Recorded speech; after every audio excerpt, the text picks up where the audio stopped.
In this episode of the Locked On NBA Big Board Podcast, it is a prospect check-in. Me and James are going to share our thoughts on some of the top performances over the weekend from some of the top NBA prospects. Stay tuned to hear our thoughts on Cooper Flagg, Ace Bailey, Dylan Harper, VJ Edgecombe, and Chaz Lanier, who actually stole the show and had, in my opinion, the best performance of the weekend. Stay tuned to hear our thoughts.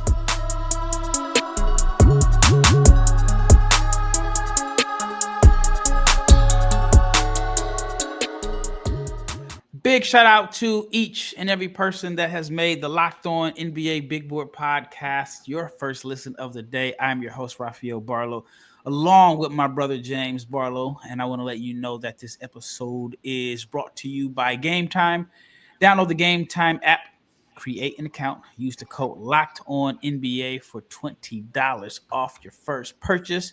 Also, check out the Locked On newsletter. Your favorite Locked On NBA podcast has a newsletter which will be delivered right to your inbox every day. Check it out at lockedondaily.com. Again, that's lockedondaily.com. And lastly, if you are not subscribed to the YouTube channel, please subscribe. We are seeing a significant amount of new subscribers. But if you are not subscribed, make sure you subscribe so you can be notified every time we drop an episode, because we don't really take days off. We're coming at you at least 5 days a week. We are your source for NBA draft content. So click the bell so you can be notified every time we drop. Like, share, comment. But again, please subscribe. All right. James is still on vacation, still in Mexico. Say, como estás? No, man, he think he knows Spanish now. But yeah, we been chatting, through text like we always do as brothers.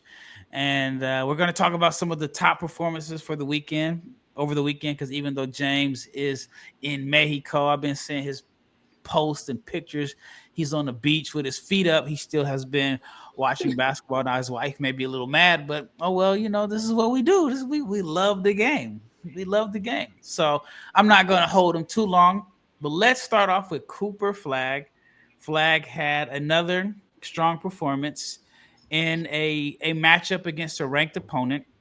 I feel like there's quite a few guys that we have not seen tested yet just because of the schedule. And we'll talk about Ace Bailey and Dylan Harper, but I feel like they hadn't been tested against a ranked team. They have a big game coming up this week, but they got caught looking ahead, in my opinion, got caught snoozing or slipping.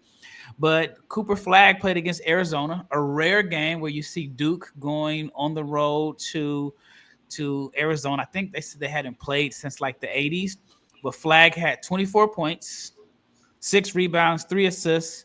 He was 10 of 22 from the floor, but made 2 of 5 from 3. When I watched the game, I realized, I'm never going to find a perfect comparison for Cooper Flagg. He is just a weapon. That is the best way to describe him, in my opinion, a weapon. What were your thoughts on his performance? He rose and he shone. I mean, he stepped out on the road. I don't know if that was how accurate that was. You said they haven't played since the 80s. I swear Gilbert Arenas played with a crick in his neck in the tournament against Duke. But, I mean, that was a tournament. I'm talking like a regular season game. Yeah, I get it. But Cooper Flagg is a hooper, man. That was on the road. His imprint was left on the game. He started off. He had a stretch of, misses, but, he's always going to impact the game. Blocking shots, rebounding, getting assists. He hit Blowout on the pick and roll. He had a dunk in the half court.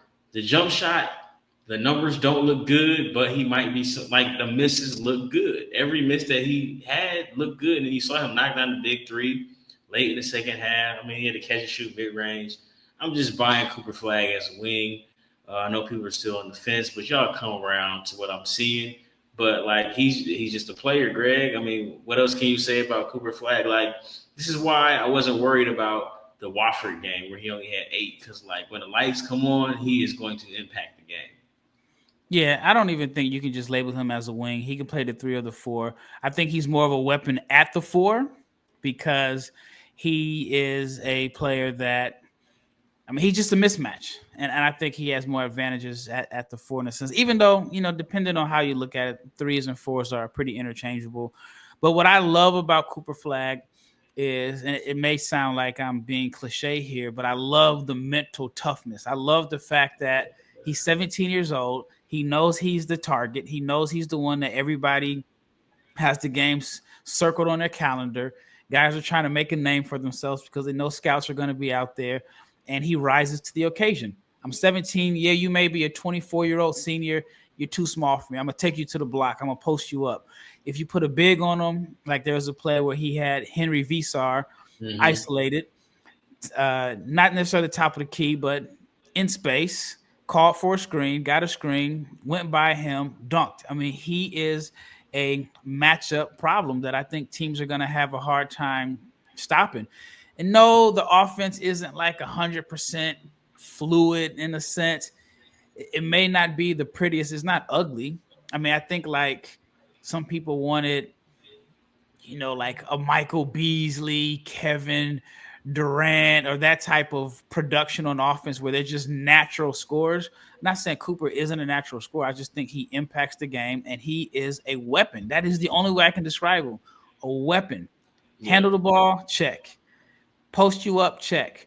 Play physical, check. And Arizona had a group of defenders that I thought could challenge him, and he still finished with 24. And he's 17.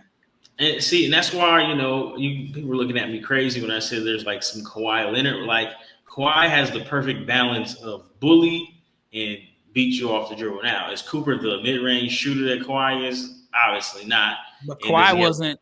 But at that same age, exactly. Yeah. And the handle isn't there. He can handle, but he doesn't have the breakdown handle yet.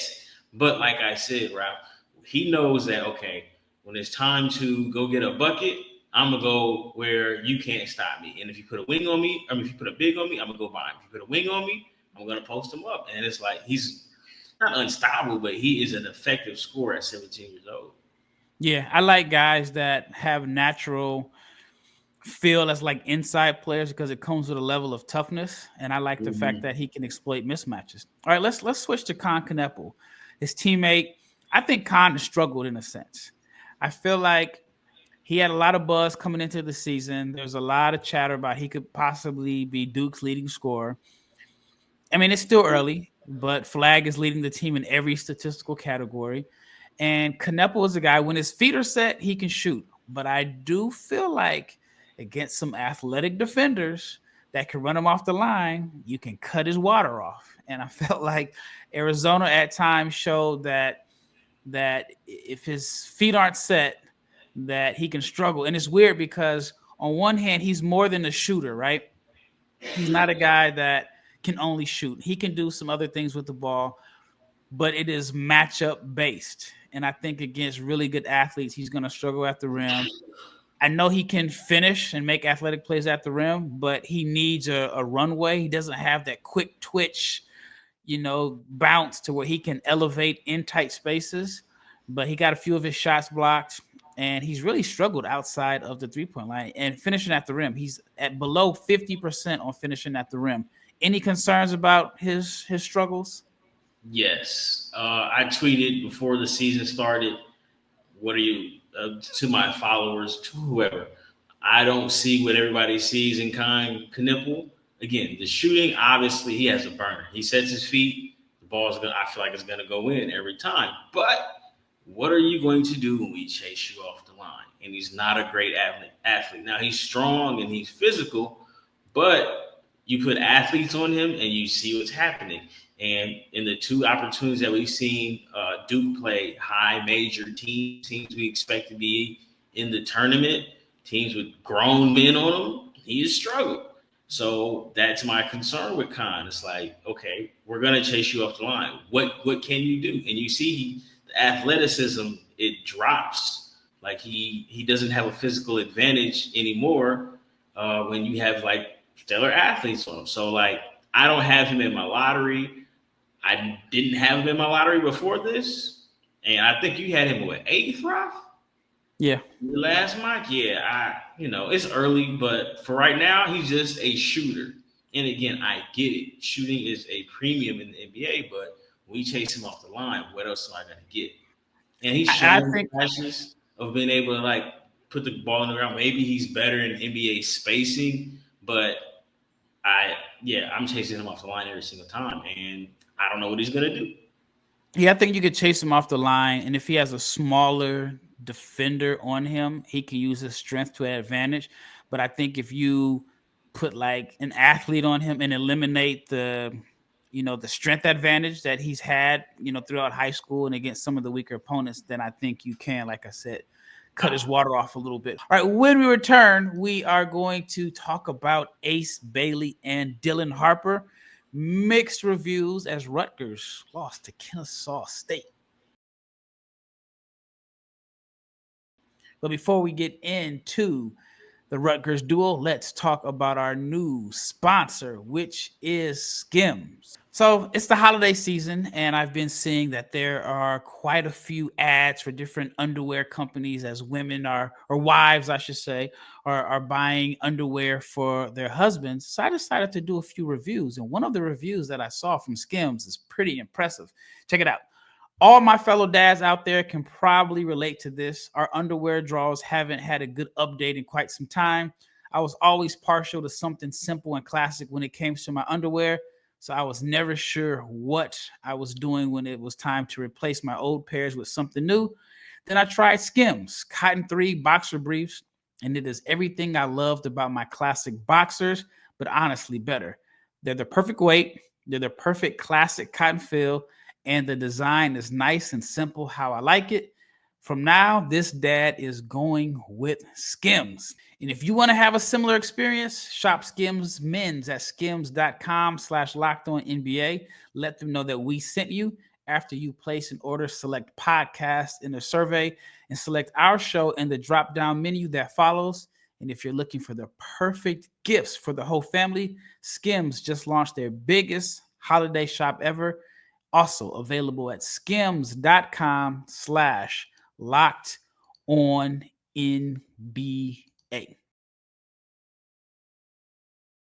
All right, second segment. Ace Bailey and Dylan Harper. I think they got caught looking ahead. They have a big game this week against Alabama. And not only did they get caught looking ahead, I think this is, I guess, an example of what happens when you have a team where your two best players are freshmen. I think college basketball is getting older.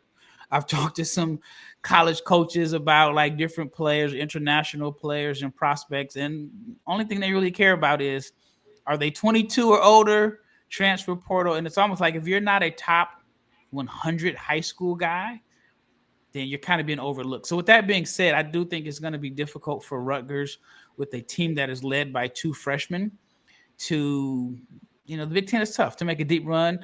And they got caught slipping against Kennesaw State. They lost 79-77. All the talk is on Ace Bailey, 17 points, 6 of 17 from the floor. He was 4 of 10 from three, only one rebound. He only had one rebound, which is, at the last game that he played against, I don't know, Merrimack, he had 10 rebounds, and then he had 6 in his first game against Monmouth, and so just one. So I can't say that it's a trend of him not rebounding, even though it's a small sample size. But what did you see from Bailey's performance? First off, I think Kennesaw State was led by 2 freshmen today. So I think we got to throw that excuse out the window. With that being said, Ace Bailey, this is what my questions were about him. What does a bad Ace Bailey game look like? And this was a bad Ace Bailey game in the sense that he didn't make shots. He took all jump shots. I think he had one paint touch and it was off of a loose ball carom, and where he got a layup. But other than that, he can't seem to generate paint touches. And the jump shot, it comes and goes. Him going 4 for 10 from 3-point line is great to me. And he missed some catch and shoot shots, but he just had at the end of the first half where he tried to do a no dip. Like, I don't get that. He was fake posting up at the top of the key. And I have my questions about Ace Bailey. And this was kind of like I want to say the nightmare game, but he just didn't look good. And it happens, and we'll see how he bounces back against Alabama. I want to know if he's going to get that Jaron Stevenson matchup, because then he can. That's going to be size on size, but he's got to find a way to get layups, man. Yeah. Yeah. I mean, we knew it was coming. We knew that when he is off, and I will say this, he wasn't efficient from the floor, but he still made things happen. He still had 17 points. Again, you may not like the 17 points on 17 shots. I'll take the 4 of 10 from 3. I feel like the struggles were magnified, but I'll take that as opposed to a guy that's a star and you're like, he can't do anything. Like, we'll talk about VJ Edgecombe in a second, but I feel like Edgecombe has had moments where you're like, I don't even see the flashes on the offensive end. We'll talk about Edgecombe in a second. All right, let's talk about Dylan Harper. I was speaking with a scout today right after the game, and this guy really does not like Dylan Harper. I mean, he's been Really? anti-Dylan Harper. Yes, he does not like his body. He has the same body as his brother. And one of the things he kept pointing out to me is the jump shot is shaky. I don't think he's a great passer. What is it going to look like in 5 years? He thinks he's going to be good as like a rookie because he may go to a team and they may give him possessions, but he feels like, what is it going to look like down the line? And I disagree with him. 100% disagree, because I think like he's proven he can get downhill, and the jump shot is shaky right now, but he can improve that. I think he's going to be fine. But there's a scout that is like, he does not like him at all. He thinks that, well, I shouldn't say he doesn't like him. I'll just say this. In his words, he feels like Harper would not be a top 5 player in this draft class in 5 years. He thinks he's going to go top 5, but he doesn't see him as a top 5 player in this class in 5 years. Man, let me know where he got that crystal ball, because I'm trying to win the lottery or something. But you know what? I questioned before this game. I was like, is Dylan Harper a good playmaker? He had his best floor game today. So I want to sit here and assume that he heard me talking about him. But I thought he made some great plays.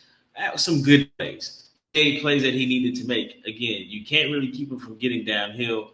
I mean, the jump shot is concerning, but like you said, he can improve his jump shot. But I was impressed with him. I thought he was good. I thought he had good poise on the road. It looked like Kennesaw State was a high school type gym, but everybody was standing up, and it was like their first true road test. I know they didn't think that Kennesaw State was going to be their first true road test, but like he looked like he handled that atmosphere pretty well. He had some big plays down the stretch. I thought he played well, and like I said, I think that's the best that I've seen him make plays. I like him. I think he is at worst a top 3 pick. I like him more than Ace Bailey. Yeah, he finished with 21 points, 9 assists. He was 10 of 18 from the floor, 1 of 4 from 3. I'll say this much. I do think that there is a large group of people on social media that love Cooper Flagg and that are going to pile on Ace Bailey just because they feel like he should not have been mentioned in the same conversation with him. And I think that's just going to happen. But I think that people were waiting to pile on for Ace Bailey because he's somewhat divisive. There's some people that like him, there's some that don't. But I think the opinions can change or sway if he has a big game against Alabama. If they come out against Alabama and they play well and Ace is on fire, then some people say, well, this was just a bad game where they got caught looking ahead. Now, if he has 2 back-to-back games where it looks like the flaws are magnified, then people are going to have a lot to say. But Harper has been consistent. Yeah. You can't stop him getting to the paint. I will say that much. When he wants to get downhill, he's able to get downhill. I had a little concerns coming into the season because I saw like on the high school level, there were times where if he weren't able to blow by a guy, then he could turn it into like a power drive in a sense that he can go from finesse to power. And I wondered how it would look. And I wasn't like too concerned, but I just wondered how it would look against older and guys that could somewhat match his physicality. And so far through however many games they've played, 5 games, no issues. He's been able to get to the rack whenever he wants to. The passing has been better. I will say, you can make a case and say since Bailey's played, the assist to turnover numbers have been totally different because he was underwater before Ace came. And then since Ace has played 3 games, he's been good as far as like turnovers. Like today he had 9 assists, 2 turnovers.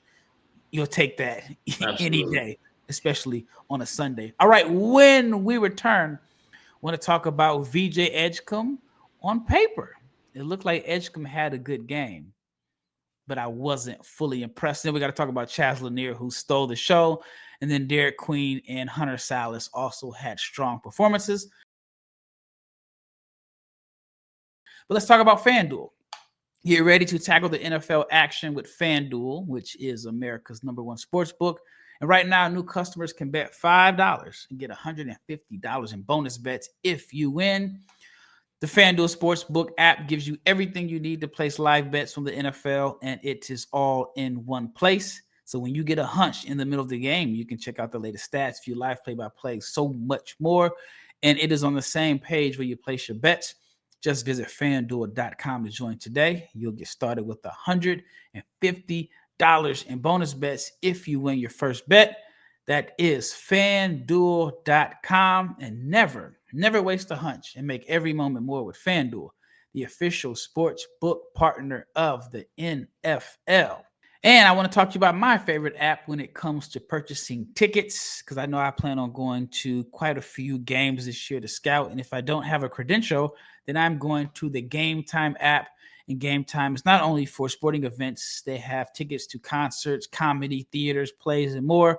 But what I love about the Game Time app is that on the app, you can toggle the feature for all-in pricing, and you will see the fee with no surprise fees at checkout.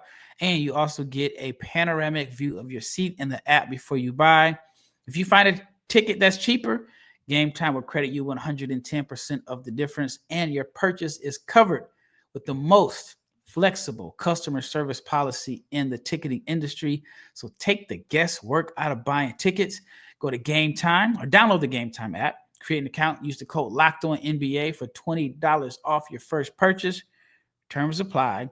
Again, create an account, use the redeem code LOCKEDONNBA for $20 off. Download Game Time today.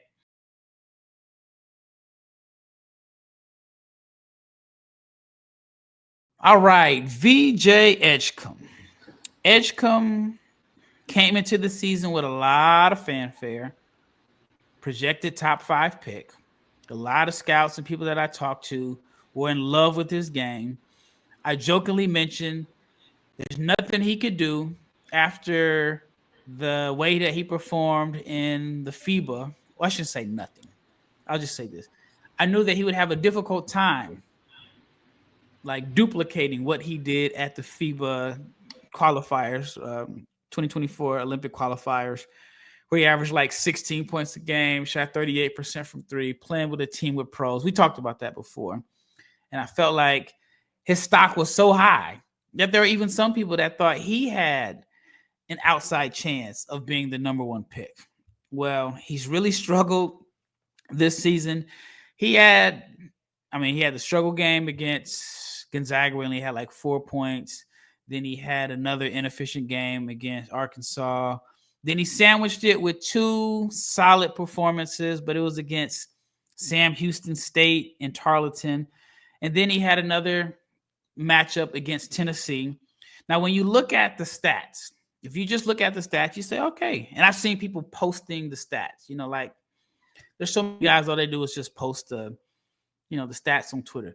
You saw 20 points, 8 of 16 shooting, 3 of 6 from 3, 3 assists, 2 rebounds. Okay, looked good. Went back and watched the game. I was like, man, they were down by 25. Like, they were down by 25, and I just wasn't really impressed. I will say this much. It's good for him to see the ball go in the hole because, he was just missing. But he was very inefficient against, the 2 ranked opponents. Again, the good thing is the ball went into the hole. There's some, he should have entered the next game with more confidence. But I felt like it was empty. It was empty calories. Chaz Lanier stole the show.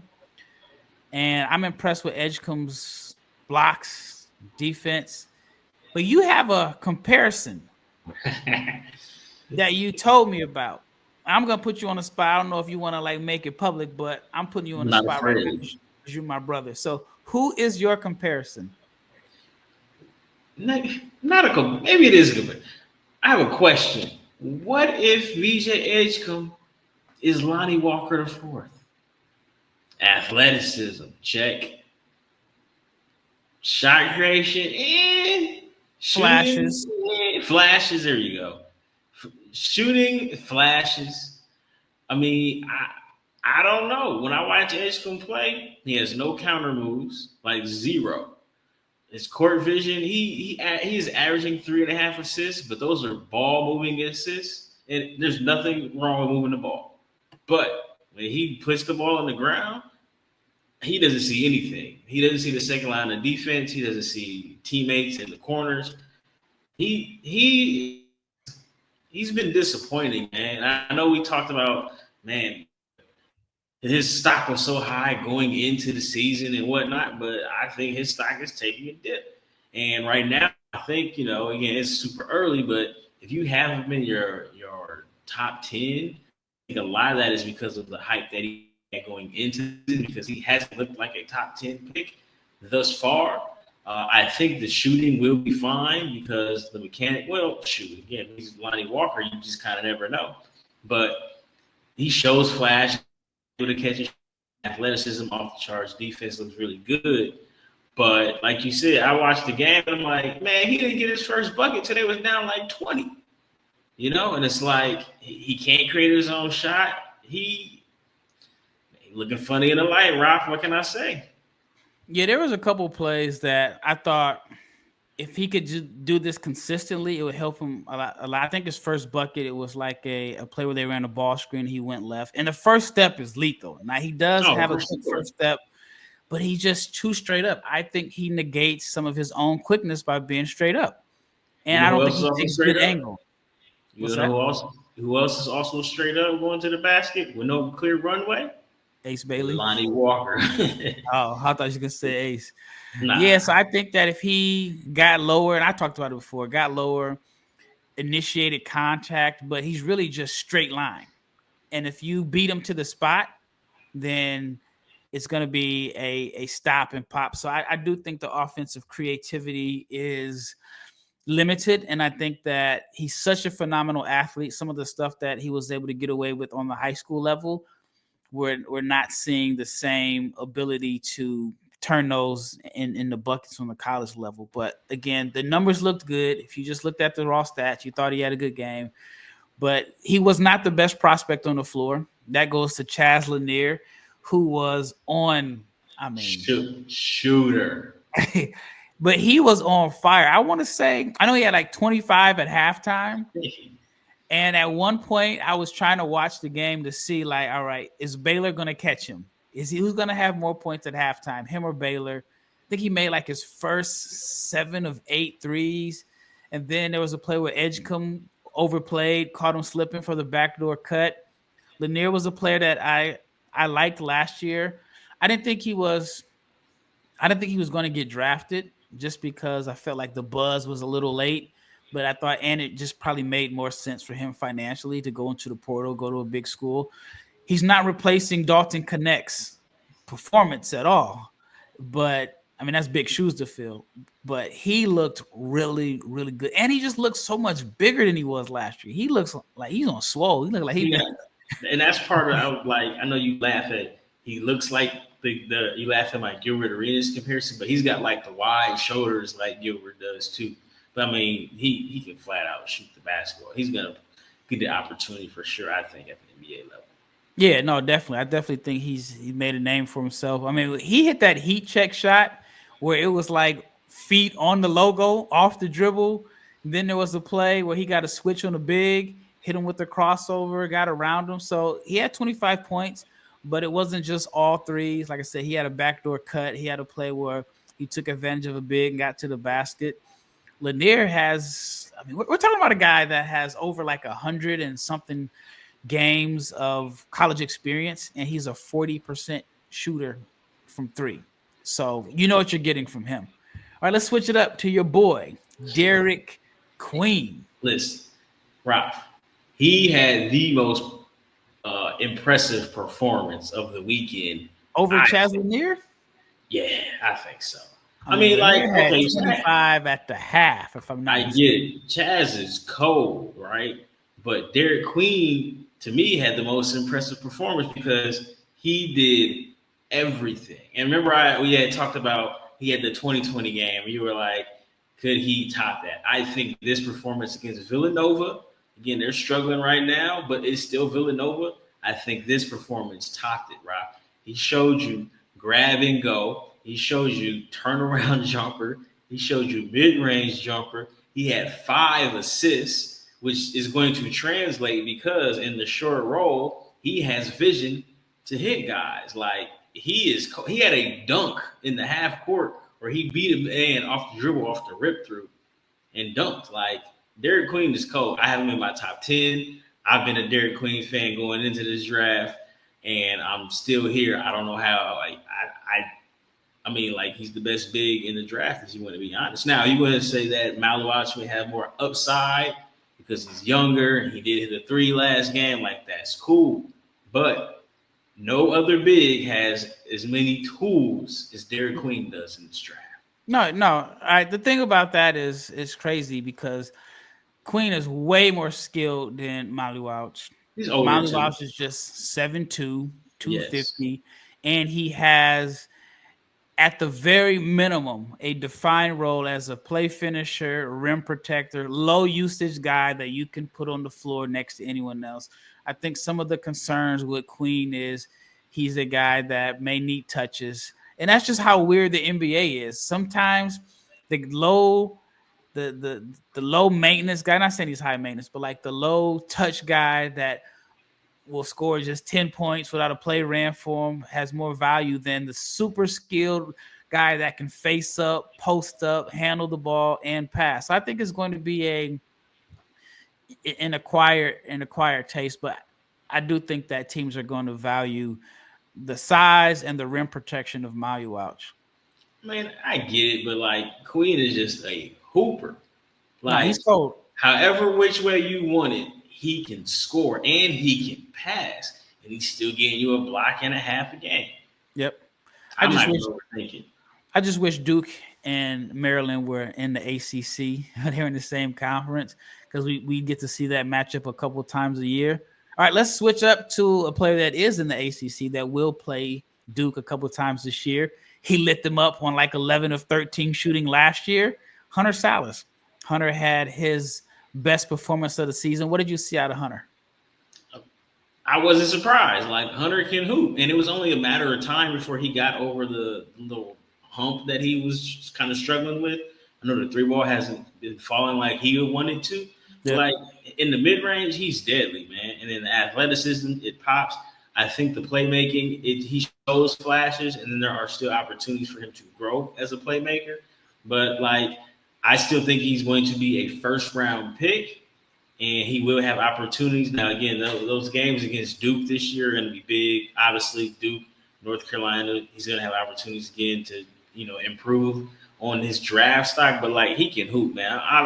Nothing he does surprises me. I wish he would have came out last year, but here we are today, and he's in college. But he can hoop. Like his pick and roll mid-range game is top tier.